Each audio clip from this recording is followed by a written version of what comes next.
Question 2, we are talking about the nth term, so this is to do with sequences, okay?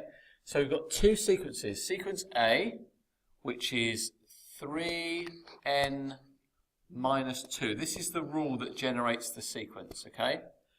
And we've got sequence B, which is described as 10 take away 2 lots of n, so 10 minus 2n. And that is so this is sequence A, and this is sequence B. This is the rules for each sequence. Sally says there is only one number that is in both sequences. Is Sally right? You must explain your answer. So you might start this in a test just by looking at what do the sequences look like. And if you know anything about sequences, you must remember that the n stands for the term in a sequence. So if you want to look at the first, what does this sequence look like? What is the first 5 numbers in this sequence? Then you have to use the numbers 1 to 5 to find out, because you want the first 5 terms in the sequence. So the first term is, but you have to swap out the n in the rule for the value of 1. So you put 1 in here, 3 lots of 1, take away 2, is going to give me 3 minus 2, which is 1. Then the second number in the sequence, you put a 2 in here. 3 lots of 2 is 6, take away 2 is 4. Put the put a 3 in here for the third number. 3 lots of 3, take away 2 is 7. You start to see a pattern. It's going up in 3s. So we can carry this sequence on going up in 3s. Okay, it tells us here actually that the sequence would do that because it's got 3 in front of the n.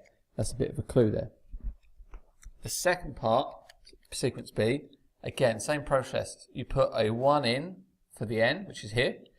10 minus 2 lots of 1. So what's 2 times 1?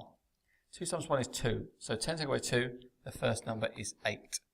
Put a 2 in for the n here. What's 2 lots of 2? Well, that's going to give me 4, that bit there. So it's 10 minus 4, which is 6. And then do one more. 3 goes in here. 2 lots of 3 is 6. 10 take away 6 is 4. Okay, so the minus 2 bit there is also telling me that this sequence would go down in 2s because it's negative 2. So I can carry this on, and I can see that this sequence is sort of heading upwards. All right, and this sequence is going down. So they're heading in different directions, the two sequences, but they did cross, they did meet. There was a number that was in both sequences. So Sally was correct. 4 is in both. Okay, but we know that there'll be no other numbers in both because the first sequence is getting bigger. All right, so the first sequence is getting larger, and the sequence B is getting smaller.